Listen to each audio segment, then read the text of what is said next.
I don't want them to get rolling now. Boy almost came back on me at the end. I had to squeeze it out.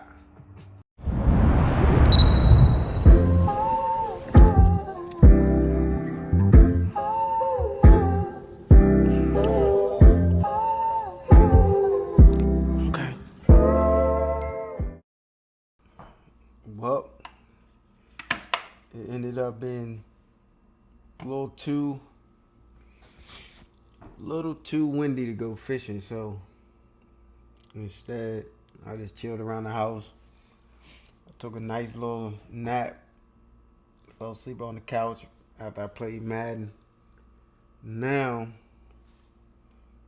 I'm about to throw something on the grill. I'm gonna smoke these pork steaks. Now I know a lot of people don't eat pork, or they say they don't eat pork, but you can catch them eating bacon. Me, I'm from the country. We eat pork. I eat hog. Um,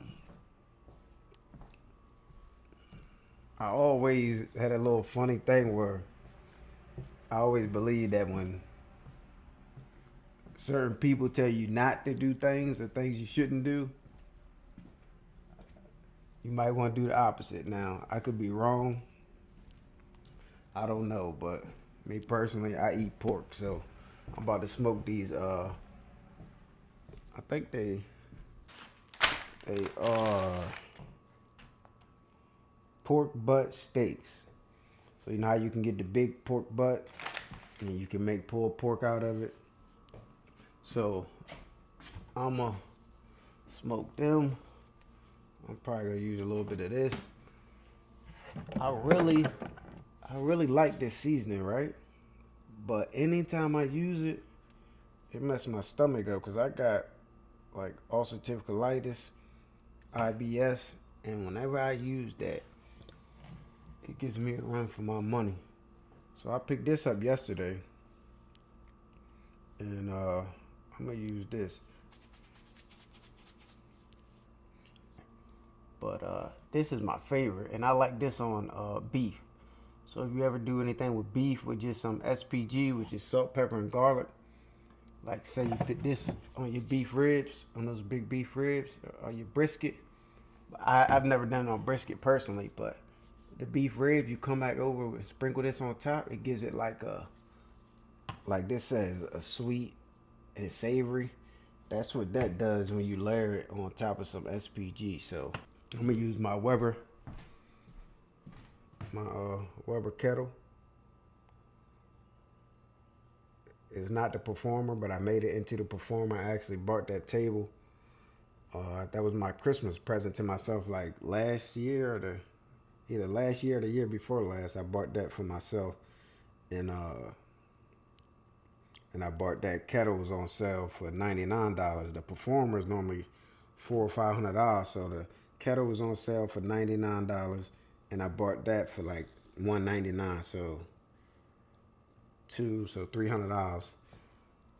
I probably could have just bought the real Performer, but that's what I did. So I'm gonna probably just use this. I always want to use this because it gives it great color, and the Killer Hogs is good, but it just don't. I don't know what's in here that just don't mix well with my stomach. It gives me like a sour feeling in my stomach. It got brown sugar, paprika, salt, spices. I don't know if it's just the spices in there,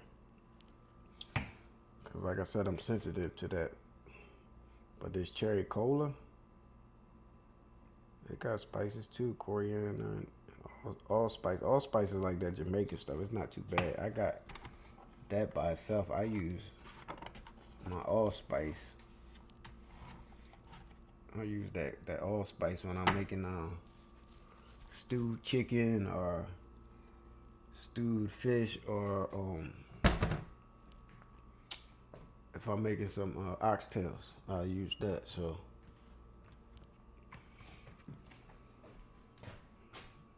first I'm gonna go out there. I'm gonna fire up the Weber, fire up the grill.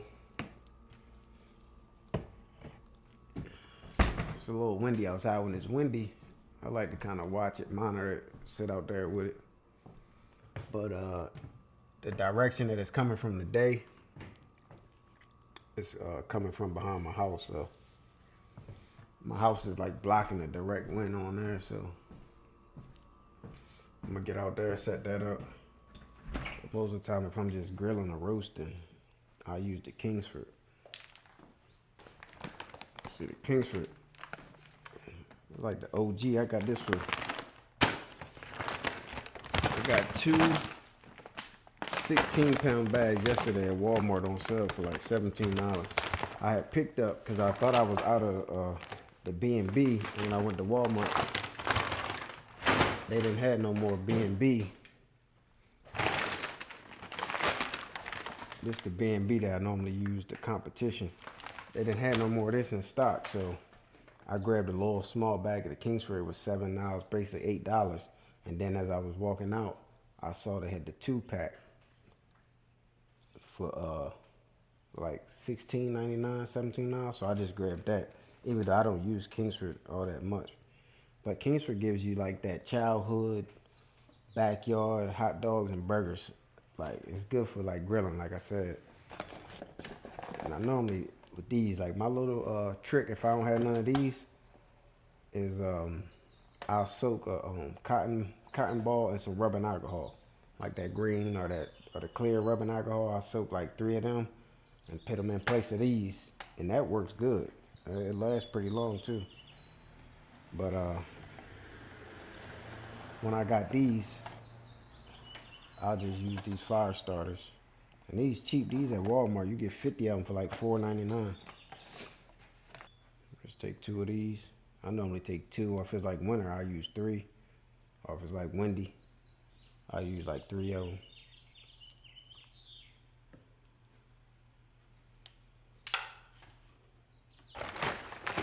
Yeah, I'm low on it. This bag is it's a 17-pound bag of it. So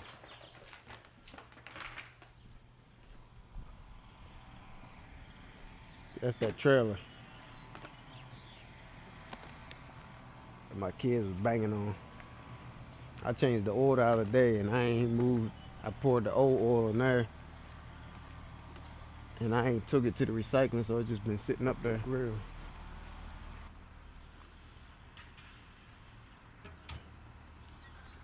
I don't know if those KingsFord last long or what, but a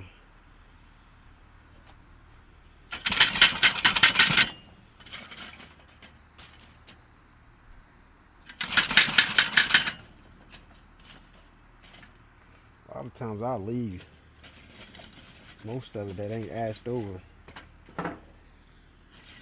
But I'm gonna take most of this old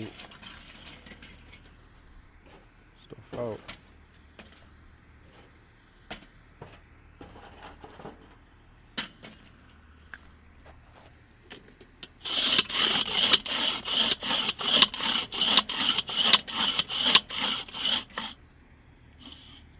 Open up the bottom, and normally what I do is when I'm smoking,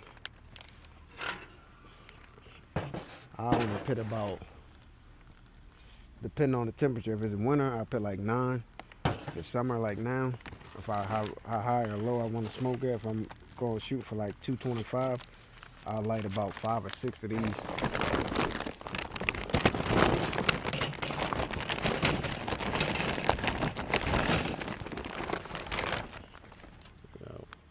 1, 2, 3, 4, 5, 6. We got 7 in there, so that's perfect. And then I pour the rest.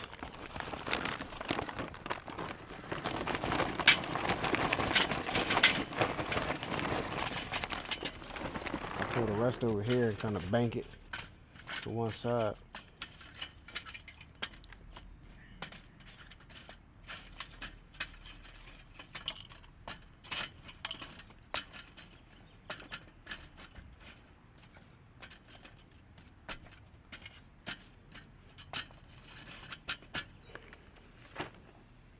And I'll show y'all. I'll put a little clip of the video in here. What happened is I'll light them, and I just light them, let them get ashed over and lit, and then I just put them in the corner, put some wood chunks throughout the whatever flavor you want to smoke with.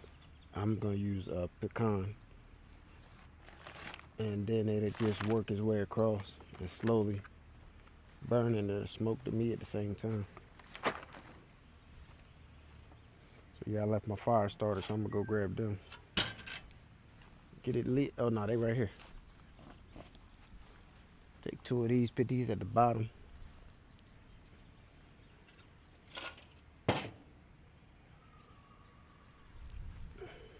You just light a corner, and they normally light pretty easy. I get my coals right over top of it, and then I always take my ash catcher out at the bottom, and that'll let it get a whole bunch of airflow, and more air, the faster it'll light. All right, so while I got the coals out there getting lit, I'm gonna go ahead and get my pork butt seasoned. And today I'm gonna use just a little bit of yellow mustard as a binder.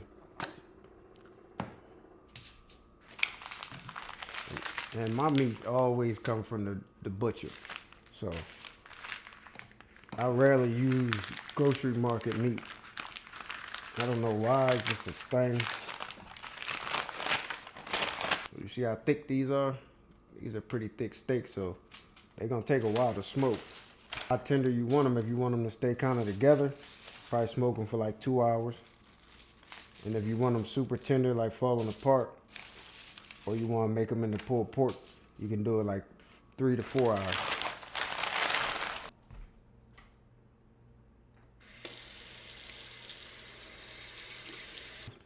But when I'm cooking, I constantly wash my hands. I don't know why. I mean, I know why, but like I might go a little bit over the top with it. And then I don't know, this might seem weird to the fellas, but why after I get my pork steaks on, I'm gonna go take me a little bath, a little relaxing bath. I'm gonna put me some I got me some of this. I'm gonna throw this up in there. You know, light me a candle or something and just relax. Tomorrow Father's Day, so you know what I mean? Just get a nice little relaxing bath, chill out. So I patted them dry. Then I'm gonna coat each side with a little bit of the yellow mustard on each one. Nothing too crazy. And since they so thick, make sure you get it on the side and make sure you season it on the side. So that's another plus. So I see my coals going. When your coals start ashing over and you start seeing a flame at the top and you see that white, you know how in the summertime when you're riding and you'll see the when it's real hot, you'll see the road look like waves. So when you start seeing them heat waves, that's when you know they about ready. So I'm gonna get these seasons up on all sides. Man, I grew up on that hog. I grew up eating pig feet, chitlins. I don't really eat that no more. I want to get I want to get me a bunny and smoke a bunny.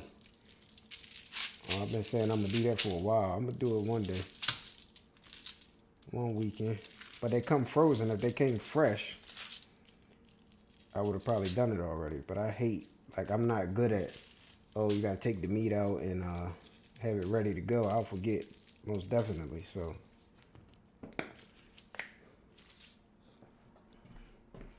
then I'm gonna just hit it with some, you probably got Larry's, but I grew up on this, so I'm gonna hit it with some of this.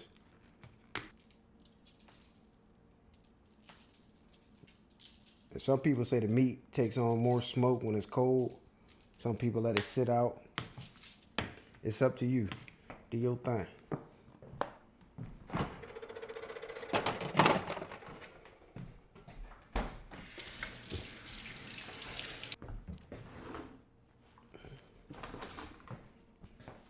All right, now I done washed my hands for the 5th time already.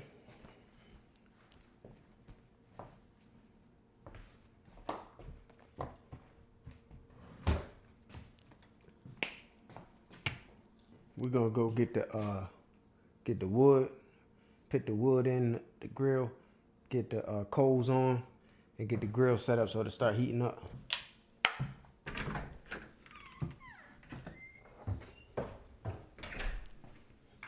Pecan or pecan, however you say it. I got that pecan. And I got some mesquite. And I had this for a while. This is, I don't know what this is. And then I got some cherry wood blocks. I think I might throw a little bit of cherry on there because I ain't used them. They getting spider webs and stuff on them, so I might as well use them. I didn't really like these. I got them one day at Lowe's. Jealous Devil smoke wood blocks. Some people swear by that Jealous Devil, and then this is mesquite. I don't really like mesquite with pork. I don't think I like mesquite more with my beef ribs. But if you like mesquite, throw some on there. People say it's strong, so don't throw a lot. And I didn't like these wood blocks because it's like they don't come in pieces. They just come in this big wood block. So it's like sometimes you don't need that much. Like you see how these, well, I didn't use most of the small pieces, but you know what I mean, they come in different sizes, so you can use different, you know what I mean, like if you're not smoking a whole lot, you can get little different sizes. Like they even have some chips in there, so that works better for me. So I always buy these boxes right at Walmart. Now I really just started getting the pecan. Like say you're doing some burgers, so you just want to throw just a little piece of wood in there just to get a little kiss of smoke. You can do that. And I really just started using pecan this year. I always heard about it and I always wanted to, but my Walmart never carried it. So what I did was I went like 20 minutes to the next Walmart over, and they end up having it. So I like it. So ever since I've been using it a lot. It should be. See how they starting to ash over like that? And I got the rest of it banked to one side, and I left just a little hole for it. So all those gonna go right in there. And I always like to start with a little piece of wood underneath, and then the rest of it, you would just, you know what I mean, you would just hide it. Some people like to put that smoking wood underneath instead of on top, but I normally just put it on top. It never caused me no issues. And then the fire, what'll happen is it'll catch over here, then it'll just gradually go over here depending on how long you're gonna smoke for. Like, see what I mean by this? Like, it's really nowhere to hide this, so I'll probably just leave it there. When it catches, it catches. You could be precise with them. Take them out like this and place them exactly where you want them at. I do that sometimes, or sometimes I'll just dump it, just like any other time. But when you want to be precise, you can just place them like that. And we'll get our grate on. And make sure whenever you start it with a chimney, always shake. See all them little, I don't know if you can see it on the camera, but all that is still lit. So you go ahead, you've been to put it down in your grass and caught something on fire on a real windy, hot day.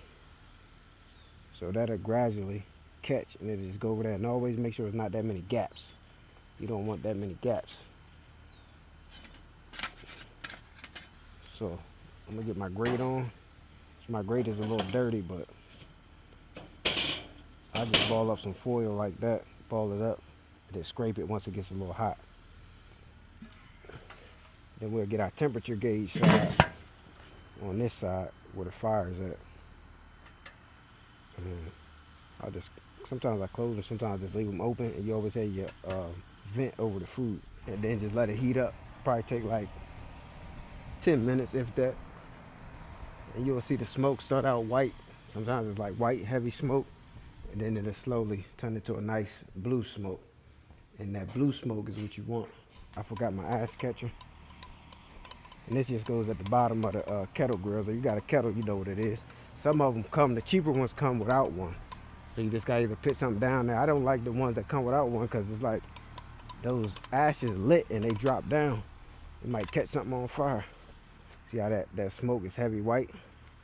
You'll see as it catches. See all that ash flowing out now? So you'll see as it catches, you want to leave it fully open. The newer ones have the smoke setting, and then that's fully closed. So when you smoking something, you want about say you want it at 225, 250, I'll put it about right there. So, or like right here, if you want it just like 200, you want a real low smoke, and then leave your vents fully open.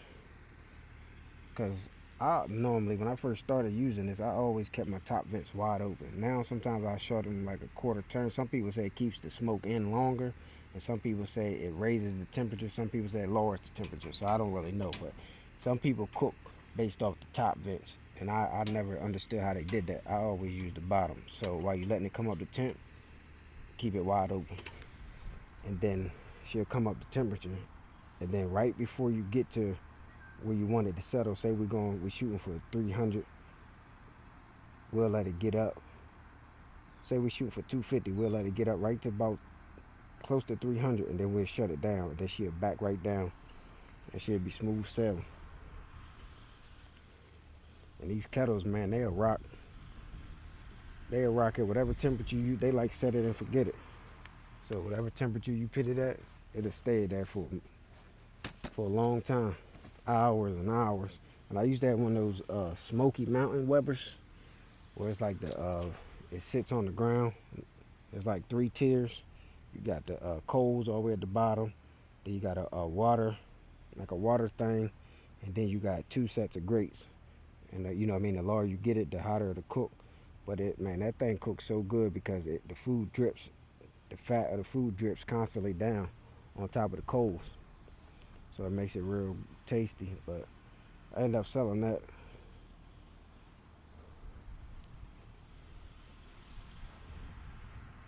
So that temperature just steady rising, and that smoke will go from a dark, dirty white color, because you really don't want that. Some people like to start with a dirty smoke, but I normally don't put my food on until you can really see it now. I normally don't put my food on until that smoke is clear. And plus, I'm heating up my grates, so they'll be easier to clean anyway. So I'm doing 2 things at once, heating it up so I can get the build up off the grates, and letting that get to a nice blue smoke, because that's the taste that you want. That gives you the best taste, that blue smoke. And sometimes it'll be invisible. You'll see a little puff of smoke every now and then. But if you ever hear somebody say they dirty smoking, or they like a dirty smoke, that means they want a real heavy. Some people might say it's like a bitter taste, and I don't really like that taste. They call it creosote or something builds up on it, but yeah, I don't really like that taste. So I'll let it come right up to temperature. Let's see what we at. She only at 200.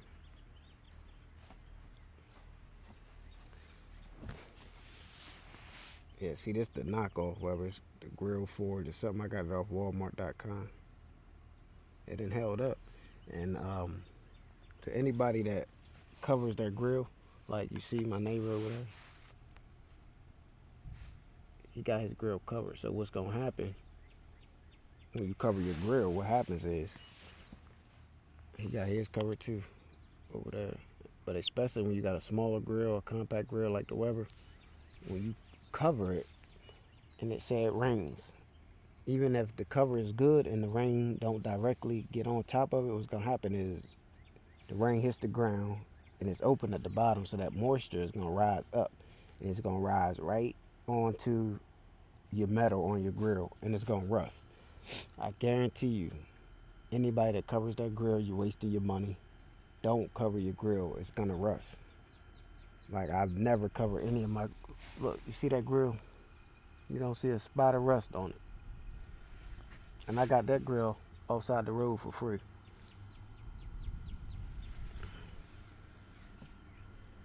You don't see a lick of rust on my grill or this cart, and I don't cover it. You see it on these cheap screws right there, right? That's because the water gets in there and it sits right in the screw. But you gotta let let it breathe, because what happens is it rains and then you don't have nothing on it, so it'll rain. I mean, and my grill stays out, snow, everything. So it rains and then it gets a chance to air out and dry. So it always airs out and dry. Like, hey, that grill grate that came from one of my I had a blue I had a blue one that was like the top of the line one, so it came with all the little inserts. And check this out. See how it's hidden under this table? So what happens is it rains and then the water sits on top of it. It don't get no sunlight. It don't get nothing because it sits under there. So it's rusting. I mean, its surface rust because that's stainless steel, but it rusts because it don't get no sunlight. So let your grill hang out, man. Don't cover your grill. Just let it hang out, because it's going to naturally air out and it's going to naturally dry itself in the sunlight. When you see grills online for sale on Facebook or Craigslist or wherever they got it for sale, they rust it out, and they always say they come with a cover. If it come with a cover, it's rusted out, I bet you. Let's see what temperature we at. It's creeping up. And then another thing, when I first started grilling, you take your top off, right? And say you get a flare up or something and the fire starts getting out of hand, put your top on. Whenever you something get out of hand with the grill, just put the top on. Don't take the top off. You see how that look? We're just gonna sit here and watch it. We took that top off and look. It was no flame at all until we took that top off. And see, that's why I don't like them. See how it just lit up like that? So that'll spread that fire too fast. So let me put the top back on. That's exactly why I don't like them wood blocks. Because they catch and then they spread the fire way too fast. So you trying to slow smoke, and then it didn't caught a whole bunch of coals, because the more coals that's light, the higher the temperature gonna be. But yeah, like I was saying, whenever something get out of hand with your grill, just put the top on it. See how that, when that lit up like that, look. Because what's happening is it's fully combusted. So the wood that's in there, when it has a flame to it, it's not gonna give out that nasty white smoke. That's when it's smothering. That's like when a fire is starting. You know, you see white smoke, you see smoke, and then there's a fire. But when the fire is gone, that's how you know that you got everything is on point. It's when you just get little puffs of that clear blue smoke every now and then. We should be. After I took that top off, see how that grill jumped up. See how that. So we're gonna go down here, right? And I told you this dot is fully closed. This is the smoking dot if you got the newer one, and then this is wide open if you just grilling with the top off. So I'm gonna ash it, and then I'm gonna set it right there at that corner. I like to have it on that second whole corner, and then that's gonna lock in the temperature. See this one over here? This is an older one. See, this don't have the smoking thing because it just got wide open, and then as you gradually close it, you will close these vents. And you see those see, the people that I got this from before had a cover on it. That's why that bottom grate is rusted like that. You see those? They got straight lines. See my grill over there, those openings at the bottom have a P shape to them, and they call it like the smoking. It got like a smoking setting. So when you got it on a smoke setting, it's just the little, like if you got a P like that, it would just be the little circle part of the P. You would have it closed, and it would just be that little circle part of the P that's open. So you're getting just a little bit of air to keep that fire going just enough to smoke. So you see, since the meat just been sitting, letting that seasoning marinate on them. So I'm gonna get them in something. The grill's locking in the temperature, and I'm gonna take it out there and put them on.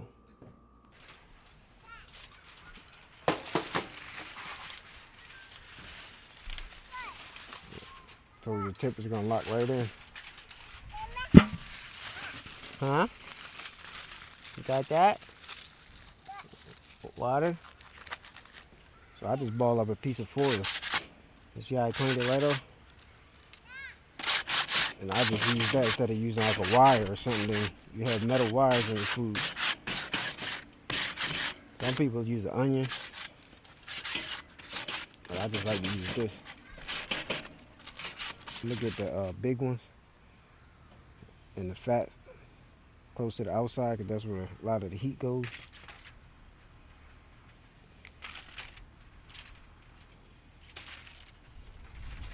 You're gonna get that one right there. So I got them on. See how that fire going crazy? Then as soon as we put the top on, it shut down.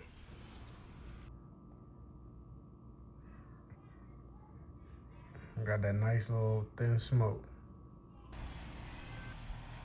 Let's go see what they looking like after 90 minutes. It's been an hour and a half. See what they looking like right now. Let's see what the temperature holding at.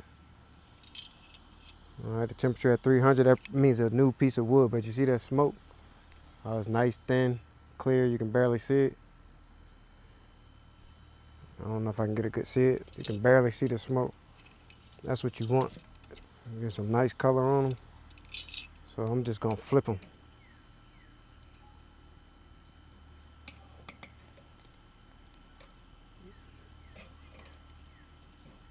I'm just gonna flip them over. That one's juicy right there.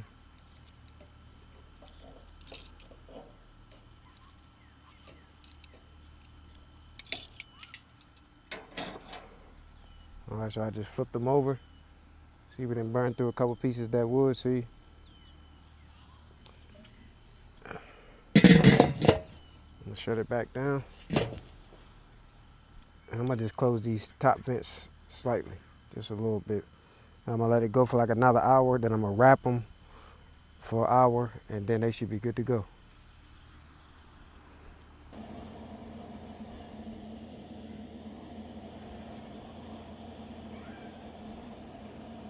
So I had finished those pork butt steaks.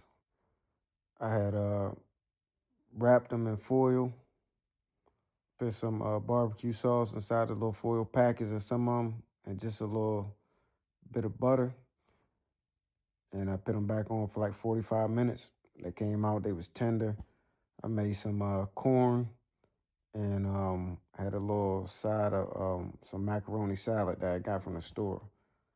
I did all that and I forgot to cut the camera back on, but I promise you, they was good. They was like that. And next time or whenever I do videos, I won't forget to show the final product, because that's the whole point, right?